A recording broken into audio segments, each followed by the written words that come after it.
You hear that noise? That electronic whirring noise is probably going to become federally mandated in the next year or so because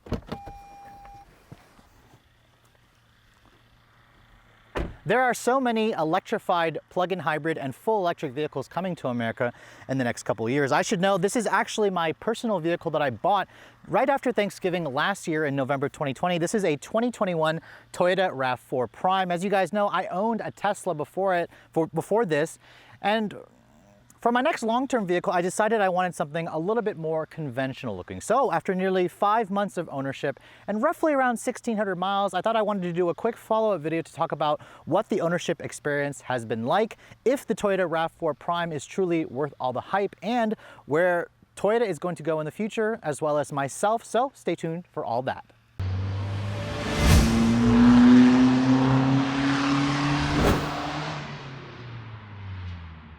So a couple of quick reminders in case you guys have never heard of the RAV4 Prime. Remember, this is designed to sit at the very tippy top of the RAV4 hierarchy. It's their plug-in hybrid version.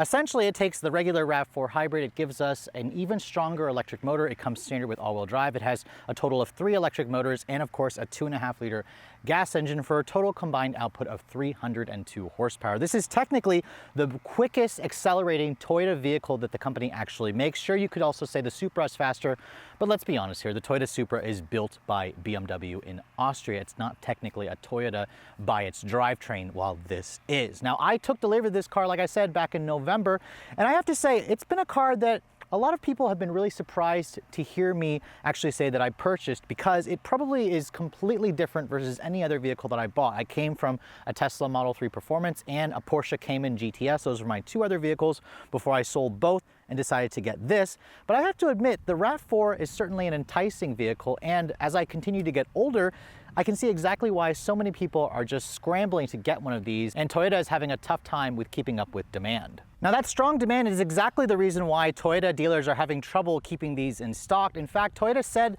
for the first year of production, this was all pre-COVID, they were supposed to build roughly 5,000 of these in their first year, and then for 2021 and so forth, Toyota was going to do around 20,000 units. Well, completely last year, Toyota managed to sell around 3,200 units, and then in their first quarter, they've done like another 1,600 units in the Q1 of 2021. So in total, the company has moved a little under 6,000 units total.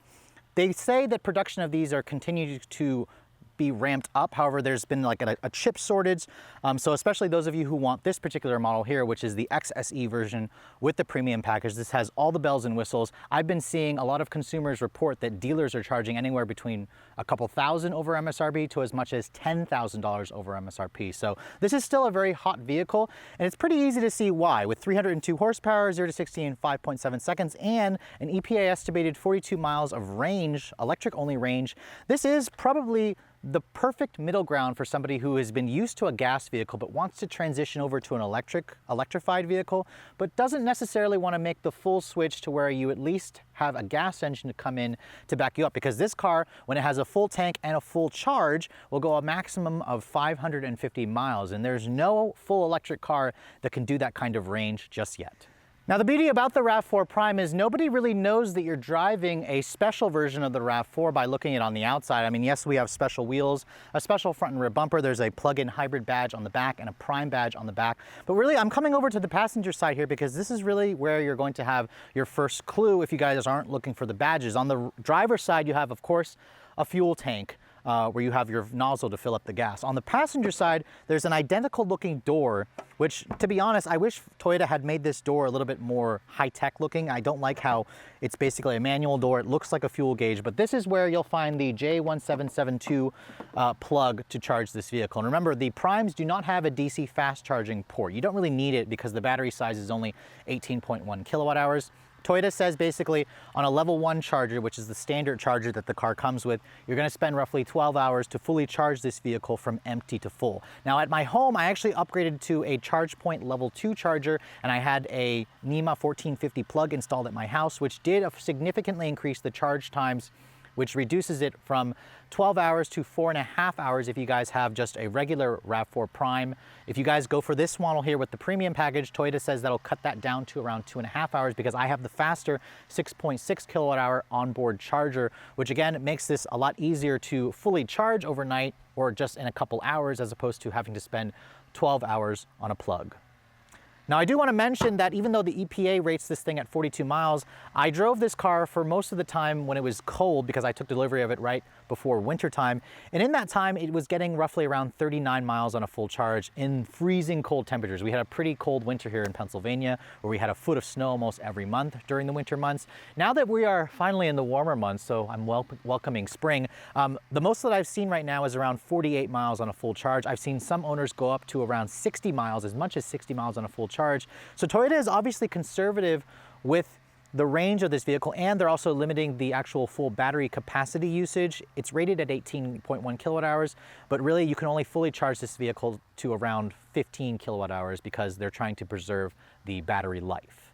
Now, I've had the opportunity to test a lot of other plug-in hybrid vehicles, especially SUVs, including a lot of the luxury brands, and I'm pretty happy to say that the RAV4 Prime is better than every one of those vehicles. I'm talking about cars even like the BMW X3 plug-in, the Audi Q5 plug-in. I haven't tested the Mercedes-Benz GLC plug-in, but the beauty about the RAV4 Prime is that you get basically this large battery pack which lines up the floor, but you don't actually lose anything in the cargo capacity, not by much, just maybe like 5 cubic feet or so. With the seats up, you still get around 29 cubic feet. Fold them down and you get around 69 cubic feet of space. That is still plentiful, and it only reduces the space, like I said earlier, compared to the gas model by about 5 cubic feet. Now, last summer when I first drove the RAV4 Prime, when Toyota sent me the car for a 2-day loan at my home, I probably told you that I wanted to primarily drive the car in hybrid mode because that's where you get the full 302 horsepower. However, after owning the car for a few months, I'm realizing quickly that the beauty about the RAV4 Prime is being able to charge it up and drive it in just pure electric only mode, because this car has plenty of horsepower and torque in just its EV mode. Even though it's not as fast, 0 to 60, I find it much more satisfying to not use an ounce of fuel. In fact, in the 5 months that I've owned this car, I've actually only had to fill it up once in the 1,600 miles that I've put in it, because most of the times I just plug it in at home. It goes 42 miles on a charge. I basically plug it in once a week to drive it just around town for my normal errands. And whenever you guys just put your foot down in this thing, it actually has enough torque, even in EV mode, to spin the tires.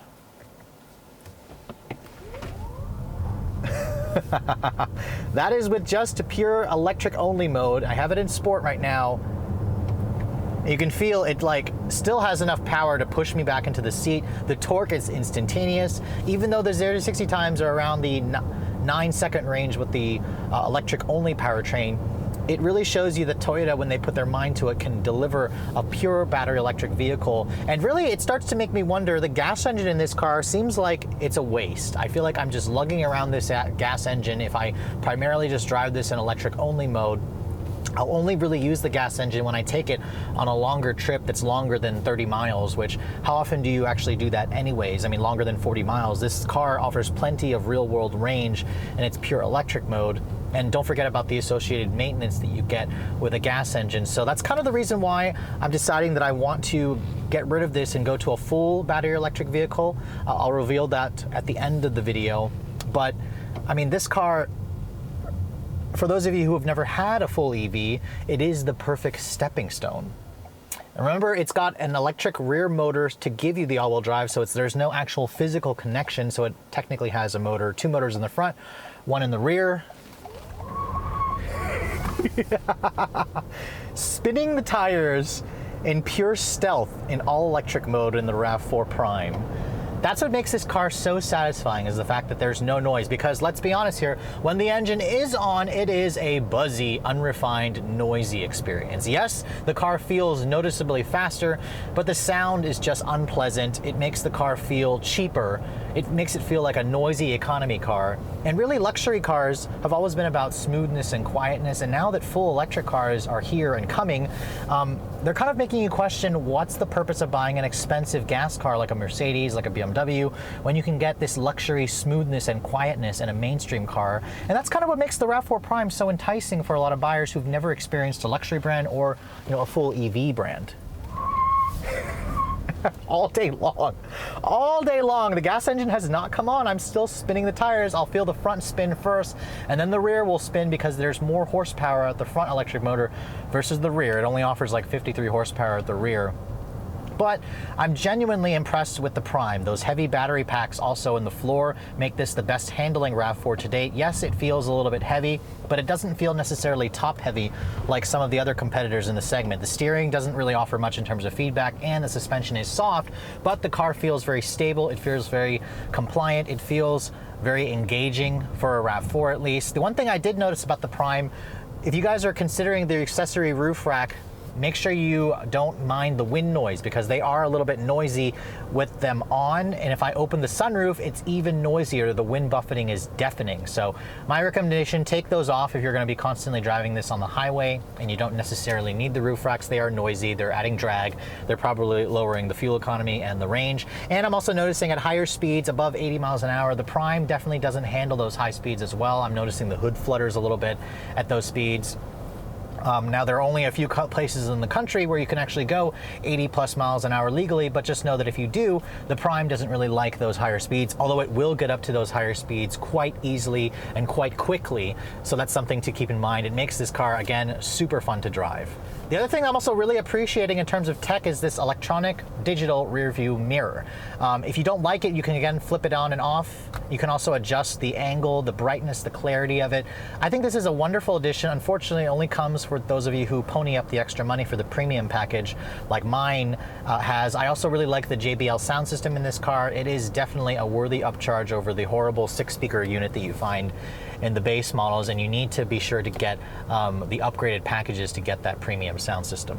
Now let's switch it over to the hybrid mode here, and I'm going to show you the slight differences in the acceleration. I'm going to make sure I'm going to leave the traction control turned off. You can hear the gas engine has come on. It's idling right now, but I'll just floor it here. Actually, I'm going to brake torque it slightly.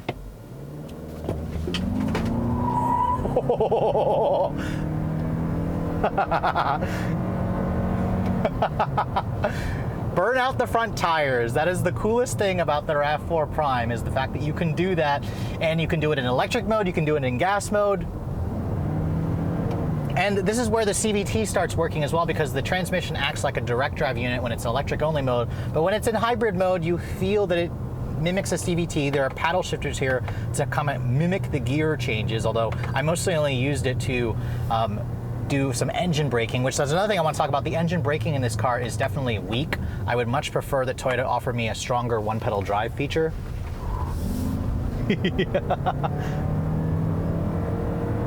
But again, you hear that buzziness and that noisiness of that 4-cylinder. Really, the most satisfying part about this car is putting it into electric only mode and making sure you have enough charge to be able to drive this thing in EV only mode.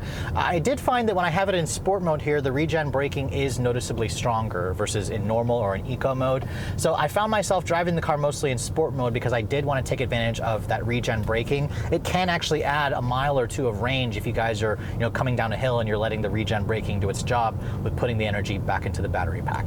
A couple of final housekeeping in terms of the drive. In terms of range here, the gas engine, I'm noticing on the highway, it'll get around 35 miles to the gallon, and in the city, when you blend the electric motor and the gas engine, it'll do around 40 mpg. So that is pretty good, although the range in the trip computer for the gas engine, I noticed that it tends to drop a lot quicker. I mean, I fill it up full, it'll show 500 miles of range. I'll drive 100 miles and the range will drop like by 130 miles. So that's something to keep in mind. I imagine those of you who do more regular highway drives are probably going to get a little bit more closely accurate range from the trip computer.